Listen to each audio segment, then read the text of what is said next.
Hello, ladies and gentlemen. It's Ukrainian talk show on Pod TV. My name is Sasha Star, and today we have guests. It's Dr. Jonathan Lockwood. Welcome to the show, Jonathan. Thank you, Sasha. Glad to be Great here. to have you, and also founder of the network, Nick Poliveda. Welcome to the show, Nick. Hey, Sasha. Great to have you. So things are developing in the cosmic speed. And the first question will be obviously to Dr. Jonathan Lockwood. Get ready.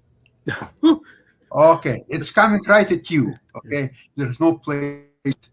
Here comes the fastball. So there are right now during the winter time there's supposed to be quietness on the front, and people will have to sort of prepare for the next campaign. The politicians are trying to sort things out and figure what they are and where we are going with all that and so on. Jonathan, it's still a puzzle. It's still a great puzzle that it seems to me that right at the beginning of the war, neither NATO or United States had any plans to support Ukraine.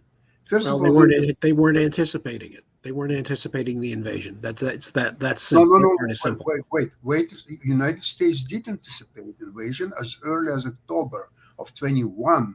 They warned Ukraine and Zelensky that there is at first the planned invasion, and then they were talking about imminent invasion. But what's happened is, and they even offered a plane to Zelensky to fly out of Ukraine anywhere, just to hide and so on. So not only they believe that the invasion is imminent, they even offered Zelensky a plane to save his life. So first of all, they believe that invasion is imminent. Second of all, they believe that Ukraine will be easily overrun by Russia, which is reasonable at the time. What we knew about Russia, Ukraine, and so on, it was reasonable to believe that that's exactly what will happen. And then, thanks to absolutely incredible, fierce defense of Ukraine, defense led by General Zaluzhny, apparently they were very successful to keep Russians at bay, and then even have some successful attacks like Kherson and Kharkiv. But then something happened is that at that time, the Congress and Senate, they were on Biden's side on the White House. So they were all wanted to support Ukraine, and not just support so Russians would not win, but they also wanted Ukraine to become successful, to chase invaders from Ukrainian territory, get to the borders of 91. And so they started slowly, but still supply quite capable weapons to have Ukrainians achieve their goals. Something happened later on, I would say, around probably April, May of 23, when Ukrainians started to prepare their summer attack against Russians. And all of a sudden, there was considerable slowdown in releasing the weapons that Ukraine badly needed for an attack.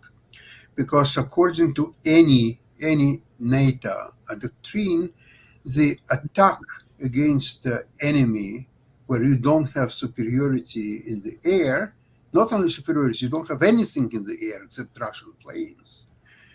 How that attack could be successful? And Zaluzhny, in his wisdom, he decided that to save Ukrainian army, is much more important than the perceived attack, whether it will be successful or half successful or a little bit successful, so on. And I think he is right, because what's happening today, as we know, without army, which Zaluzhny saved, today the war would be all but over. And one of the analyses is that at one point, September, I believe, Biden had absolutely everything on his plate. There was a Congress, Senate approval, money available, everything is there. And Biden preferred to do nothing. He did not release the necessary weapons to Ukraine, and without that, it couldn't. Right now, forget about any attack against Russians. I don't see if help from U.S. will not be released anytime soon. Ukrainian will fall. Now, what are the consequences? Let's see if that's what Biden wants, and let's see if he achieves that.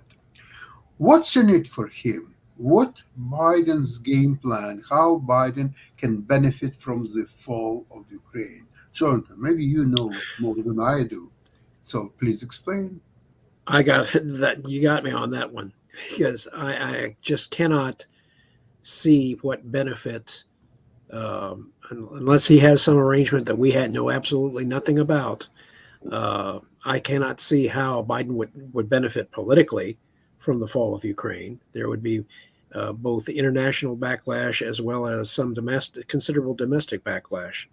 So I'm at a loss to explain, what is his rationale for doing this, and it may turn out that Ukraine may take the initiative out of his hands and accomplish a significant operational success on the Ukrainian, for example, against either the Black Sea Fleet, further driving it away from control of the Black Sea, and also, if, as I mentioned before, should they succeed in damaging or actually severing the logistical and reinforcement link between Russia and Crimea.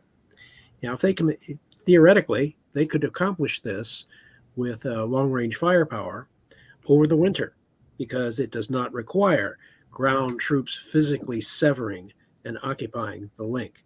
They could damage it sufficiently to make Russian reinforcement and resupply of their Crimea occupation forces problematic.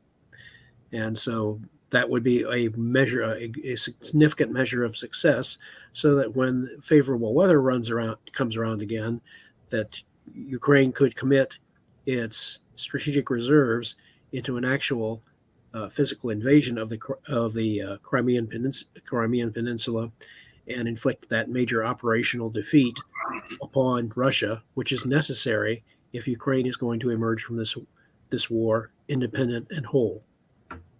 Okay, Nick, then I would like to ask you the same question, but slightly differently. From what Biden is doing in Israel, where he is urging Israeli to not resume, or now to stop any attacks against Palestinians and Hamas and so on.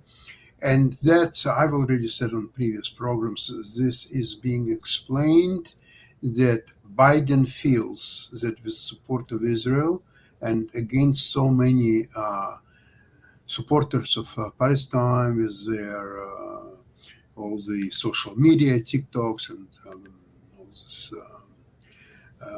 Twitter, now it's X, and Facebook, and all that social media stuff, he started to feel that he is losing election.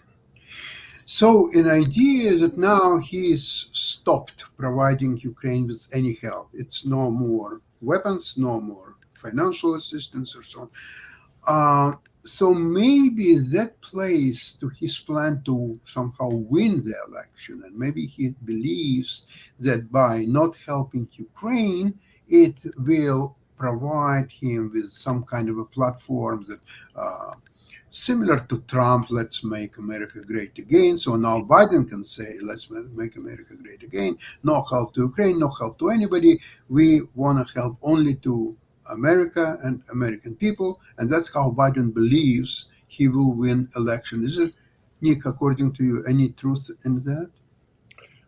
No, that's not the information I've been getting, Sasha. Well, the information I've been getting is that Biden is actually for, and so are the Democrats, a package to supply Ukraine with money and arms and ammunition.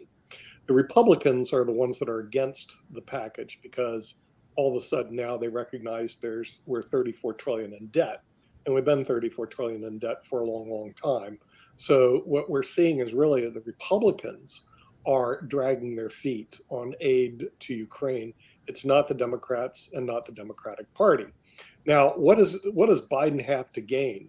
Nothing. But Biden is generally incompetent. I say he's a GI, but that would stand for generally incompetent.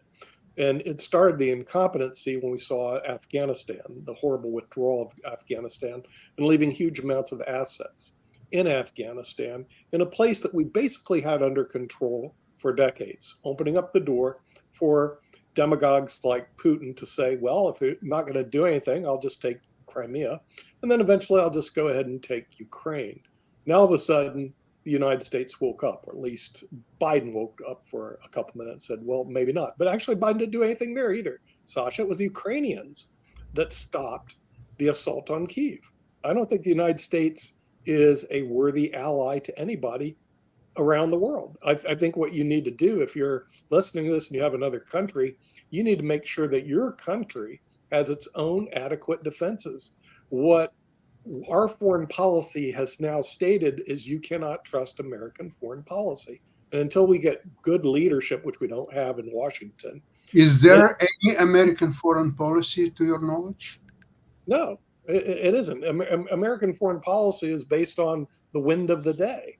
And so the thing is, until you get good leadership in Washington, Sasha, which we don't have, and we get good leadership in our House, our Congress, as well as the administration, you're going to see this flimsy foreign policy responses. And in this particular case, there really wasn't any. There wasn't any. And the thing is, it was bad. You're not a superpower if you go, oh, we're going to let the Afghan army defend Afghanistan. We have 400,000 people, and they all laid their arms down, and we walked away like a bunch of idiots. So either it was a failure of intelligence, a failure of leadership, or a combination of both in Afghanistan. Ukraine, the only reason Ukraine's still a country today is because of the Ukrainians, not the United States of America. So somewhere along the line, we need to put our big boy pants on and step to the plate with Ukraine. Otherwise, how well do you know Russian, Dr. Jonathan Lockwood? You're going to be speaking Russian or Chinese. Because they're going to be the superpowers. It's not going to be the United States of America. It's going to be a failure to defend Ukraine, and based on the noises that the things that the Russians are saying in their speeches, like Lavrov and Kove, the implication is that there will be more Russian aggression against the countries of eastern members of NATO, the Baltic states, once Ukraine falls, and also their implications against action against Moldova.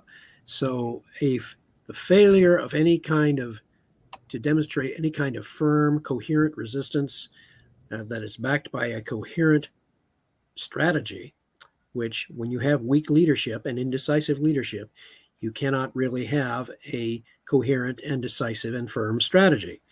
So there's evidence of a lack of both. So therefore, if Ukraine should fall, then there will be very little pause on Russia's part between that and subsequent aggression against the Baltic states. Now, the problem there is because the Baltic states are members of NATO, that would invoke Article 5. The war against one is a war against all. So that would trigger a real crisis, in that the United States would be compelled either to act decisively in conjunction with its NATO allies against subsequent Russian aggression, or they would be faced with reneging on their commitment to the NATO alliance, which would be disastrous for NATO and for the world in general. Agree, and I would like to add that the failure to defend Ukraine will embolden China and North Korea and Iran and all this a lot of other countries who are thinking about joining BRICS, for example, or so on. There will be heavy consequences, and then it will expose, as a matter of fact, this all the notion again of Article 5, which you just mentioned. And I read Article 5, and it doesn't automatically mean that everybody will get involved in war and start a great war against Russia and China and so on. No, Article 5 will start with consultations, try to qualify what exactly happened and why is that, and talk to Russians and see what they're thinking about that, and so on. So Article 5, with what's happened in Ukraine now, I'm not a great believer in Article 5. It's never been invoked so far. No, it was after 9/11. The United States said to NATO countries that attack against the United States, it's attack against all NATO. And all NATO, whether they wanted or not, they had to participate in the sanctions against Iraq and Afghanistan. By the way, Ukrainians sent their fighters to fight in both Iraq and Afghanistan. Very few people know about that, but it's in certain circles, it's a well-known fact. And Nick, I would like to mention to you that, again, as I said before, on September this year, Biden had all instruments at his possession, Senate and the House, and money were available, everything was there, and he did nothing. So when you're saying that it's Republicans who stop everything and Biden wants to help Ukraine, the facts are clearly against this notion.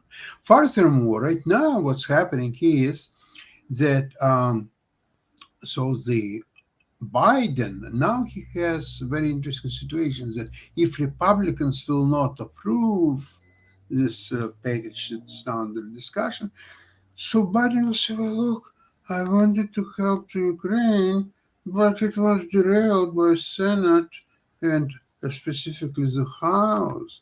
I cannot do anything about it. What will be more interesting situation if they will approve help to Ukraine and the ball will go back to the Biden's corner, and what is he going to do?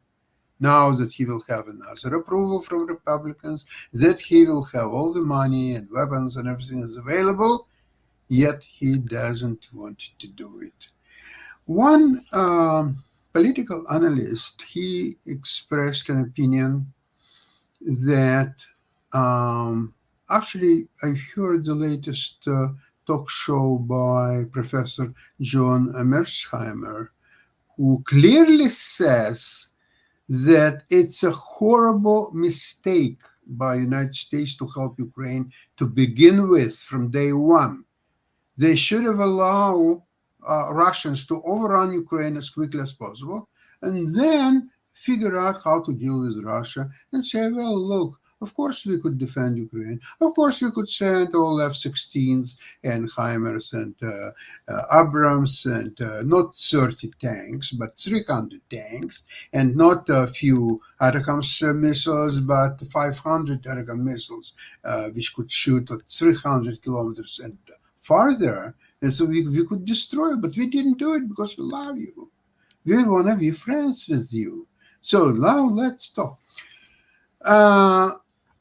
There is some other notion is that Ukraine aspiration is to join NATO, even if they will lose 20% of their territory, but remaining part of Ukraine, 80%, would be able to join NATO. Now, a state of NATO where neither country can fight. No single country in NATO can fight Russia.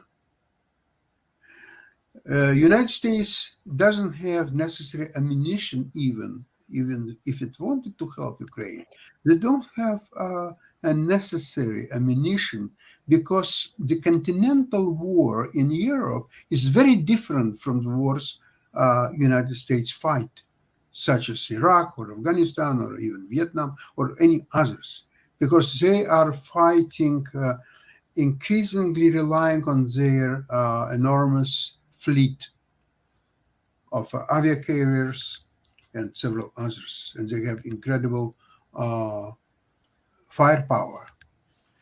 Now, in continental war, everything is decided by artillery, and artillery is not the strongest part of U.S. arsenal. They don't need artillery to fight the wars that I've just described.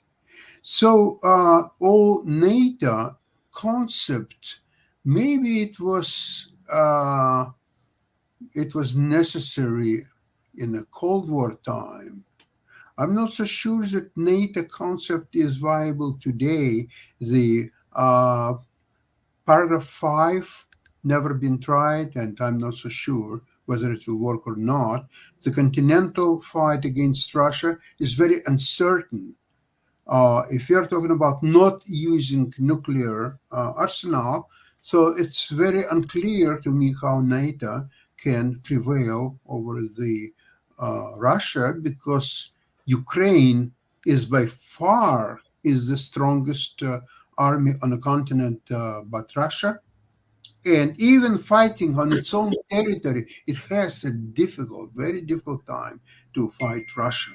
So what makes you to believe that France or Belgium or Germany, and Germany just published a report where they will not be ready to fight Russia until next 3 to 7 years. And if Ukraine will fall, then we're talking 1 to 3 years to get ready for Russia. Germany will never make it.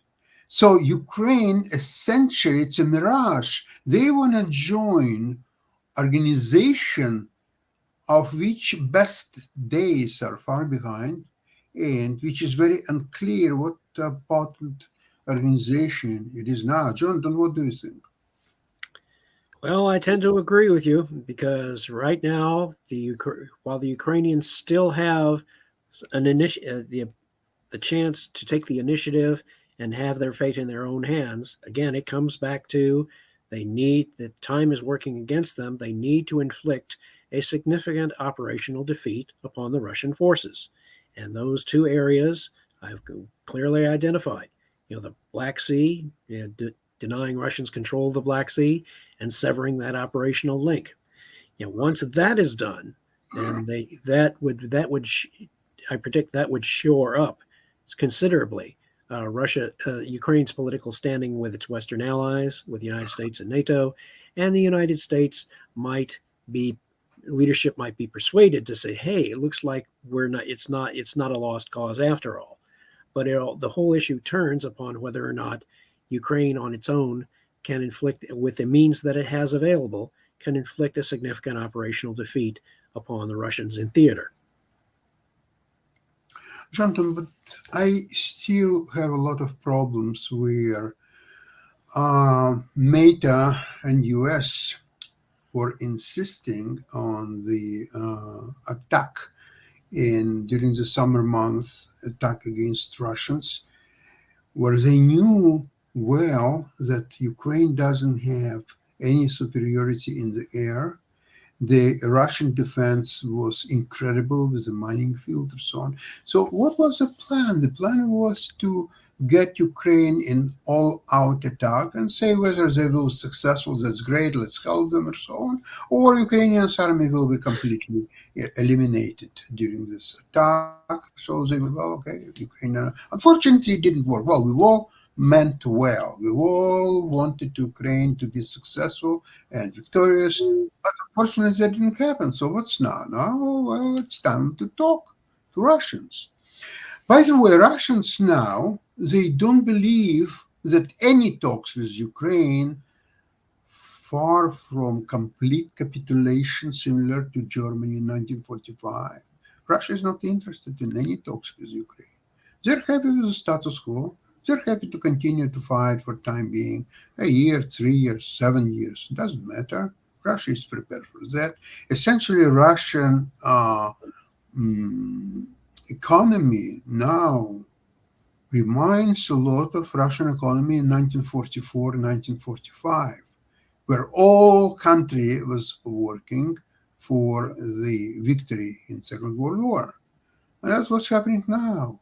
They don't have any industries. They don't have nothing because all what they sell. And by the way, their profits from the oil and gas, they exceed any profits from the previous years. West, not China, not India, West bought $500 billion worth of Russian natural resources in just this year. So even embargo doesn't work. So this is slowly becoming great disaster for United States and NATO, at least the way it looks today. Maybe it will happen something different. Maybe some news will be happening in next week, month, 3 months. Nick, what do you think were likelihood of that? Yeah, well, like I said, as soon as the United States puts their big boy pants on and realize that we are in a war with a lot of other countries, look at the BRICS nation. This could be the biggest threat to the freedoms that we have in the United States, which, because when we grew up here, Sasha, we don't consider them freedoms. Like we're talking about Putin, we talk about the U.S. government. They don't have the right to do that. They say something bad about Putin, they end up in the gulags, literally. And they took over all the state-run media. They basically are a shut-down country.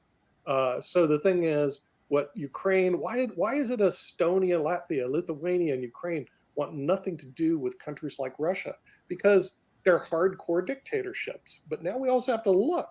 These people aren't stupid, and they do not like American freedom. So Brazil, Russia, India, China, South Africa, creating BRICS, their whole idea is to overthrow the US currency as the reserve currency in the world. They represent 30 to 40% of all the GDP, which means it's bigger than the United States of America by itself right now.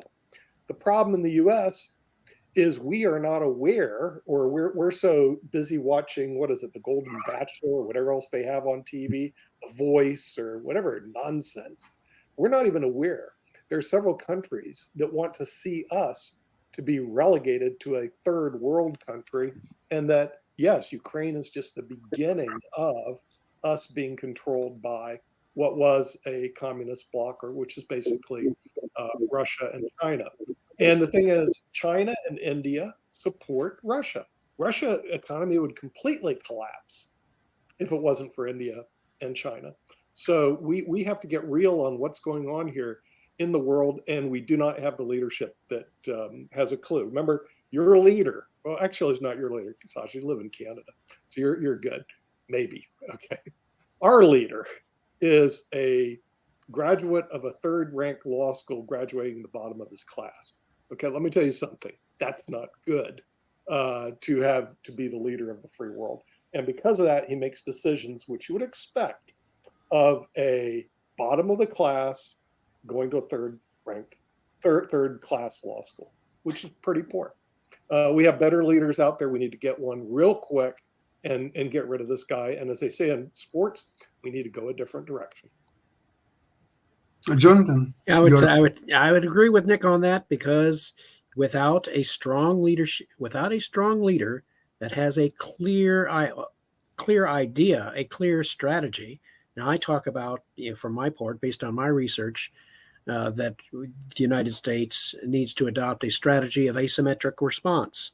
In other words, not respond exactly, not simply copy what the other side is doing, but look for ways to neutralize the other side's strengths and pit our strength against their weaknesses. And we need to look creatively for ways to do this, and to do so with firm political resolve and commitment. We need to, in the intermediate to long term, we need to achieve in the West the kind of coherent grand strategy that we had during the Cold War, when both political parties were able to operate under the grand strategy of containment. That was at least a strategy which had fairly sound theoretical basis, and that both political parties could sign up to, and in a bipartisan fashion. And that worked very well during the Cold War.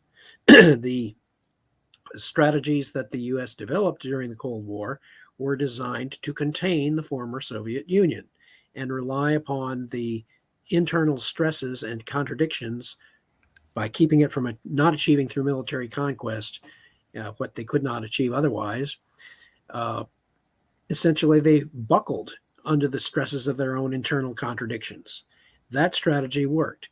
In the post-Cold War era, however, we are suffering from not only the absence of what Nick describes as a strong leader, but also a leadership that is well informed enough and strategically wise enough to formulate a proper strategy to counter this whole thing and to counter this new bloc. We would need, based upon what Nick is saying, is we would need a new form of neo-containment, because you have now an emerging opposing bloc, BRICS, which could present great problems for the U.S. and its other Western allies.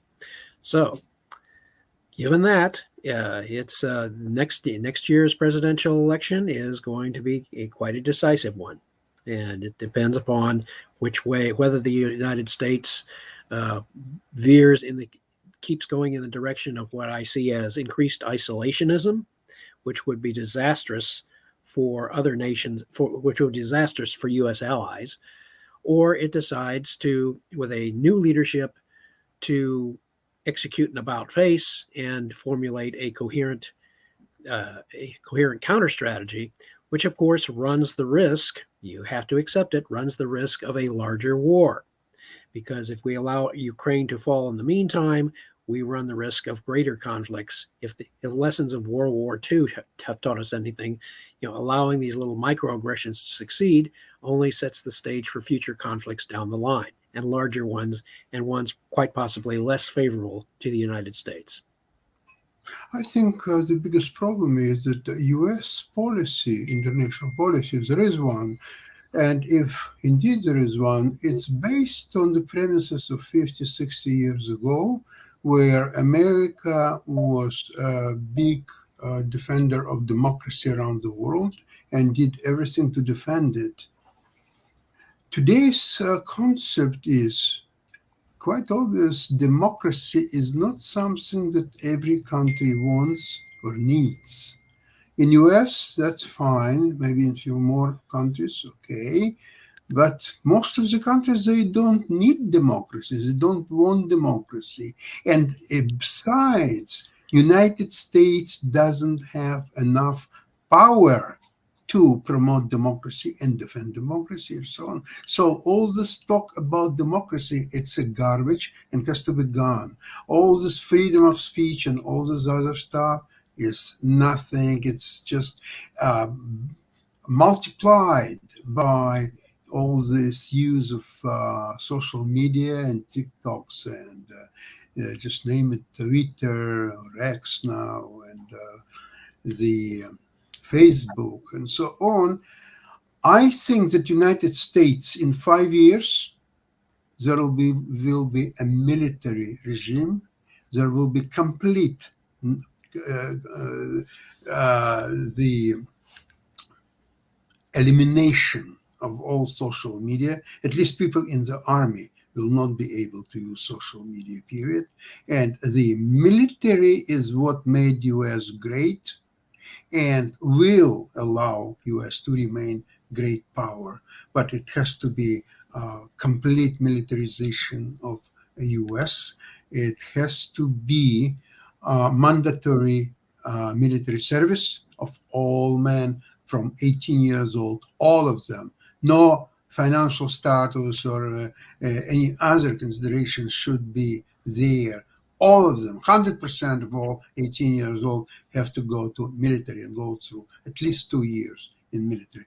That could actually unite the nation, make it viable again, And because all this stuff is happening now, social media, all this human rights, all this nonsense about green technologies and LGBTQ infatuation and all that stuff is garbage. And unfortunately, that brings America back. And by losing its opportunities with Ukraine, it will embolden, as I said before, China and Iran and North Korea and several others who are like now, they are not openly against the United States. But even BRICS, you take Brazil, for example, on which side is Brazil? If they're members of BRICS who are working very hard to create their own currency, gold-based currency, and it could be a situation where US dollars will not be even accepted anywhere. It could be that they will start trading among themselves using this new currency, and then they will insist. For example, France would want to be paid in euros. They said, no, we're not going to give you any euros. We will give you our currency, and you can use it in trade with our countries. So France may not be happy, but they will go for it because they need to trade. And this is an unbearable situation, and that can be, if Ukraine will fall, I think in 5 years that new currency will become a viable currency, and there will be a lot of trouble to U.S. Dollar and the U.S. dollar-nominated economy and foreign relations, so on. I hope that somehow could be avoided. Jonathan, is there a way to avoid it? The way to avoid that situation is to do. I sound sorry if I sound like a broken record, but the way to do that is to not allow the military disaster, which will be the conquest of Ukraine by Russia, to take place. And right now, given the current situation, given the current state of play as it exists at this moment, the burden lies upon Ukraine using the means that it has available and whatever capability it has available to they need to inflict a major operational defeat upon Russian forces, and to do so in a manner visible enough, not just saying, oh, we gained a few yards of territory here, a few yards of territory there. No, it has to be a significant enough military defeat that is visible, that the Russians cannot explain away or say, oh, well, that was just a blip on the radar screen. No, it has to be significant enough to gain political support, to strengthen political support among the U.S. and its Western allies. And so, unfortunately, as much as we would like it to be different, right now, given the current situation, Ukraine needs to put together a decisive action. And I'm basically saying that the severance of the actions available to it, the severance of the logistical and reinforcement link between Russia and Crimea, once again becomes the decisive factor. Minus that, where Ukraine will continue on a sort of a slow slide towards eventual accommodation and defeat. Thank you, Jonathan. Nick, any comments before we finish? Yeah, without the strong leadership in Washington, D.C., which we don't have right now, Sasha, we're not going anywhere. They need to, like I said, put their big boy pants on and put serious amounts of money, energy, weapons into Ukraine. And the American public needs to wake up, because on the internet sites that I go to, one of my favorite is Understanding China. And it's a Facebook site, anybody can go. I like the administrator. We get along real well. He lets me talk. But one thing that is crystal clear, they are gunning for the United States of America to be the number 2 superpower in the world, and the number 1 to be China. Russia has the same ambitions, maybe even worse than even China. So the thing is, Americans who are asleep at the wheel, watching The Voice, watching what is it? Golden Bachelor. Yeah, Golden Bachelor. Golden Bachelor. This is what the media feeds. This is what the media feeds people. Are totally unaware that they will spend every dime, every ounce when they wake up in the morning and go to sleep at night to overthrow the United States of America, Sasha. That's their goal. Okay. So as soon as we wake up and realize that, and our leadership is asleep and our media is asleep, then maybe we'll get serious about what's going on in Ukraine. Nick, speaking Well- about golden bachelors, couldn't they get better looking females because they're so I don't unattractive? Honestly, Sasha, I don't watch it either. But the thing, I hear about it, but I see the garbage that's sent through major media in the United States, and it's just pure garbage all the time. In the meantime, I do have my ear to China. Russia, they do watch our show. I don't know how it gets through. China doesn't, unless I go back door into them through understanding China. They don't watch our show because China's a one-way street. It's China's way or the highway. But you have to respect them because you have to understand them, and then you can actually work with them. Just realize the rule is China or the highway. Russia is just totally chaotic. And so the thing is, how do we even get through right now? I don't know. But there's about 2,000 people that watch us over in Russia right now, and I can't tell you. But they do also have this plan. If you say something bad against Putin, and they've demonstrated historically, somehow you end up getting poisoned and you die. And they say one key thing, like what Jonathan Lockwood, you have to do: never eat at the same restaurant the same day at the same time, because the next day you may be eating at the restaurant and be poisoned. They're right now, international terrorism to shut people up is at an all-time high. So when you're speaking against Russia, they do send their spies, maybe over to Canada, not like you, Sasha, but they got to find you, and then they got to find where you're eating. They just have this mania for poisoning people. There are a lot of spies, not only in Canada, in the United States, there are a lot of Russian spies. But you see, I know. But see, people don't realize international terrorism is at an all-time high and getting higher. And one way they silence people is they basically kill them and they shrug their shoulders. In other words, you're cannon fodder for the Russian and Chinese. And that's the freedom of speech we have that the people here don't realize does not exist overseas. Okay? So what you're fighting for is some basic freedoms that you take for granted that will no longer be available to you once we're under the Russian bear and the Chinese dragon. and keep in mind, Nick, China's a little less. Actually, China's a little more reasonable than Russia, oddly enough. But we also need to keep in mind that in the United States, what we have is not a democracy.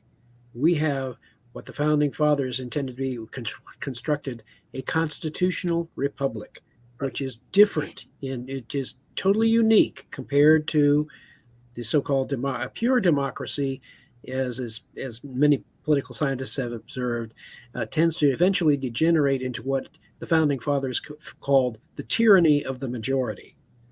And in the United States constitutional republic, we still have operational a checks and balances system, in which James Madison stated the purpose of the checks and balances system is so that ambition can be counteracted with ambition, so that the political parties have means to check each other and to keep one side from gaining too much ascendancy over the other.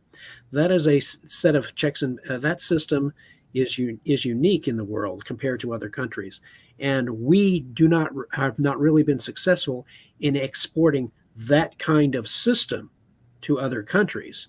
And we make the mistake of simply exporting the idea of democracy, not realizing that if you just export democracy without all of the other mechanisms, checks and balances, and so forth and so on, that went with the original U.S. Constitution, if you just export the concept of democracy by itself, you are essentially exporting instability and an eventual tyranny.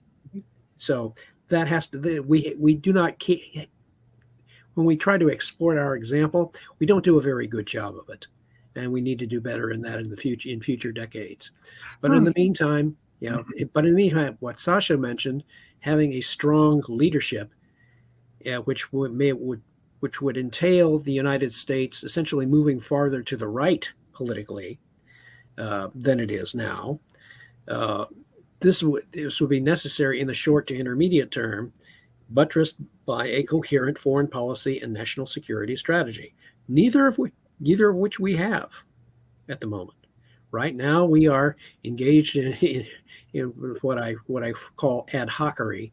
We simply respond to each situation as it occurs without placing it within the context of an overall strategy. So, absent that, we are going to get more of the same in the coming months. And my personal hope and belief is that Ukraine will suddenly exceed expectations once again by inflicting an operational defeat upon the Russian forces, one which I personally cannot anticipate the timing or the nature of. However, if they succeed in severing that link, that would qualify as a decisive operational defeat for Russian forces, one which could result in increased political strength and reliance from the Western allies. Excellent, Jonathan. Thank you so much, Nick. Thank you very much for today's program.